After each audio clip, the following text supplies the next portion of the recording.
नमो भगवते वासुदेवाय। इंदिरा एकादशी आज मनाई जा रही है।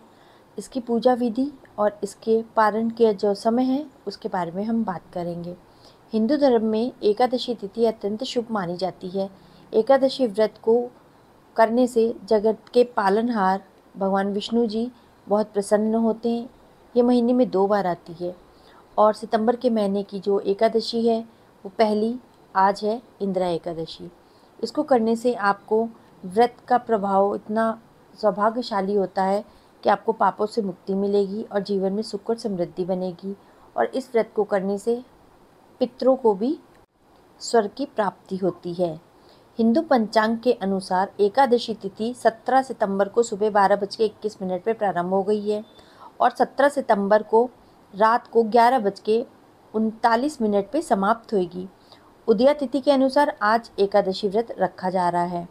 इसका जो शुभ मुहूर्त है पूजा करने का वो है रात के 6:47 तक। अब हम इसके पारण की बात करते हैं जो कि कल है। हिंदू धर्म में एकादशी व्रत का पारण द्वादशी तिथि के भीतर करने का विधान है। इंदिरा एकादशी व्रत का पारण 18 सितंबर को किया जाएगा। व्रत पारण का जो शुभ मुहूर्त है वह सुबह 6:07 से सुबह 8:34 तक। पारण के दिन द्वादशी समाप्त होने का जो समय है वो है रात को 11:24 पे। इंदिरा एकादशी में कुछ उपाय हैं जिनको करने से लक्ष्मी माता और भगवान विष्णु जी बहुत प्रसन्न होते हैं।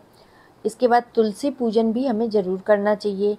मानता है कि इससे धन धान्य में वृद्धि होती है। सुबह और शाम दोनों समय हमें तुलसी के पौधे के सामने घी का दिया जलाना चाहिए। अगर आपने सुबह नहीं जलाया तो कोई बात नहीं, अब शाम को 6 बजे के बाद दिया जला दीजिए। ऐसा करने से माता लक्ष्मी प्रसन्न होती हैं। इस प्रकार से ये मुहूर्त आपके लिए हैं जो कि बहुत ही शुभ है। इस समय करने से आपको सारे सुखों की प्राप्ति होगी। पितरों को जो है उनको भी स्वर्ग की प्राप्ति होगी। और जो बोला जाता है कि आज के दिन आप दान धर्म करिए, उससे बहुत ज़्यादा प्रसन्न होते हैं विष्णु भगवान और लक्ष्मी मैया। अब मैं आपको कथा सुनाती हूँ। कथा जो कि इस प्रकार है। युधिष्ठिर ने भगवान मधुसूदन से पूछा कि कृपा करके मुझे ये बताइए कि अश्विन के कृष्ण पक्ष में कौन सी एकादशी होती है। तो भगवान श्री कृष्ण ने बोला कि अश्विन के कृष्ण पक्ष में इंदिरा नाम की एकादशी होती है। युधिष्ठिर ने भगवान मधुसूदन जी से कहा कि हे प्रभु, ये एकादशी किस प्रकार की है, मुझे कृपा कर बताइए। तो भगवान श्री कृष्ण बोले कि इस एकादशी के व्रत के प्रभाव से बड़े बड़े पापों का नाश हो जाता है। नीच योनि में पड़े हुए पितरों की भी यह एकादशी संतुष्टि प्रदान करती है, मुक्ति दिलाती है उनको।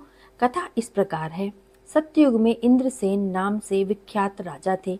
इंद्रसेन एक बहुत ही प्रतापी राजा था। राजा अपनी प्रजा का पालन पोषण अपनी संतान के समान करता था। राजा के राज्य में किसी भी चीज़ की कोई कमी नहीं थी। राजा भगवान विष्णु जी के परम उपासक थे। एक दिन अचानक नारद मुनि का राजा इंद्रसेन की सभा में आगमन हुआ। नारद मुनि राजा के पिता का संदेश लेके पहुँचे थे। इसके बाद वे इस प्रकार बोले कि मैंने तुम्हारे पिता को देखा था। वे व्रत भंग के दोष से नरक आए थे।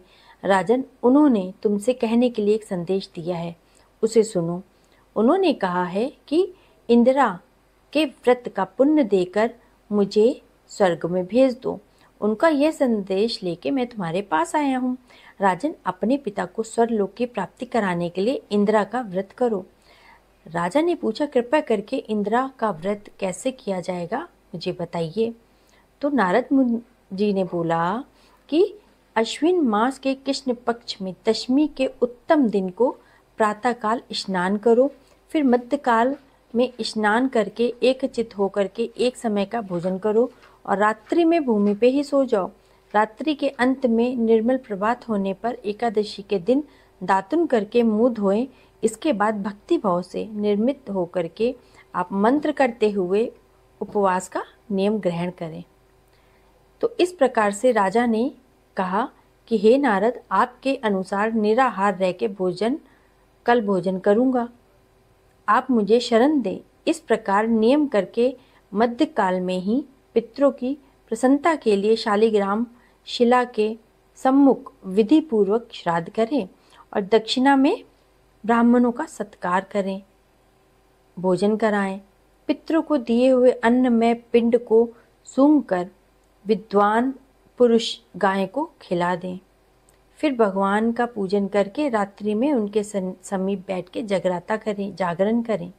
सुबह होने पर द्वादशी के दिन पुनः भक्ति पूर्वक श्री हरि की पूजा करें। इसके बाद ब्राह्मणों को भोजन कराएं। भाई बंधु नाती पुत्र आदि के साथ स्वयं भोजन भी करें। नारद जी ने कहा कि इस तरह से व्रत रखने से तुम्हारे पिता को मोक्ष की प्राप्ति हो जाएगी और उन्होंने श्री हरि के चरणों में उनको जगह मिल जाएगी। राजा इंद्रसेन ने नारद जी के कहे अनुसार इंदिरा एकादशी का व्रत किया, जिसके पुण्य से उनके पिता को मोक्ष की प्राप्ति हो गई और वो श्री हरि के पास वैकुंठ चले गए। इंदिरा एकादशी के पुण्य प्रभाव से राजा इंद्रसेन को भी मृत्यु के बाद वैकुंठ की प्राप्ति हुई। तो इस प्रकार से इस व्रत को करने से आपके तथा आपके परिवार के पितरों को भी मुक्ति मिलती है। अब व्रत के पारण की विधि, अब आप सब लोग बहुत सोचते हैं कि हम ये कैसे करेंगे, तो वो इस प्रकार है। एकादशी व्रत के अगले दिन सूर्योदय से उठ के आपको पहले स्नान करना है, भगवान विष्णु की विधिवत पूजा अर्चना करनी है, भगवान विष्णु के मंत्रों का जाप करना है, या फिर विष्णु चालीसा पढ़ना है, या फिर सुनना है, या फिर आपको विष्णु सहस्त्र नाम का पाठ करना है, नहीं तो ओम नमो भगवते वासुदेवाय का पाठ कर लीजिए आप।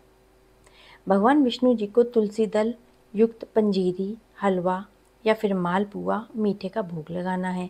अब सात्विक भोजन ग्रहण करने के बाद एकादशी व्रत का पारण करिएगा। इस प्रकार से आपके पारण की विधि इस प्रकार है। आपको इस व्रत को करने से आपके सारे दुख और तकलीफ़ें ख़त्म हो जाएंगी और आपको परम सुख की प्राप्ति होगी, आपके पितरों को भी परम सुख की प्राप्ति होगी।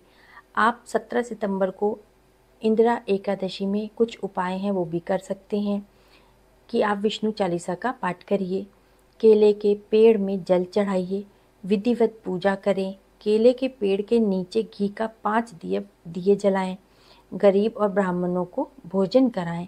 धन से जुड़ी दिक्कत है अगर, तो उससे राहत पाने के लिए आप श्री हरि विष्णु का केसर वाले दूध से अभिषेक करें और 108 बार ओम नमो भगवते वासुदेवाय नमः का जाप करिए। ओम नमो भगवते वासुदेवाय नमः। उसके बाद आप श्रीमद् भागवत कथा का पाठ भी कर सकते हैं और गोधूली बेला में आप तुलसी के पेड़ के नीचे दीपक जला सकते हैं। इस प्रकार से आप ये सब करके आप अपने परिवार को और अपने पितरों को और श्री हरि को आप सबको प्रसन्न कर सकते हैं।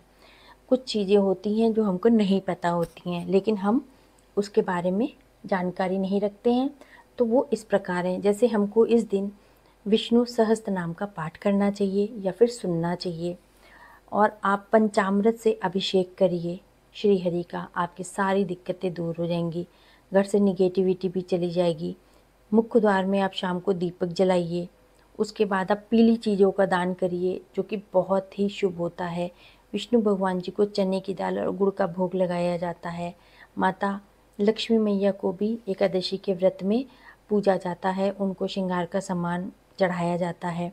भजन कीर्तन करिए तो बहुत प्रसन्न होते हैं, श्री हरि और लक्ष्मी मैया दोनों प्रसन्न होते हैं।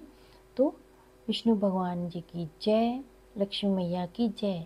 ओम नमो भगवते वासुदेवाय।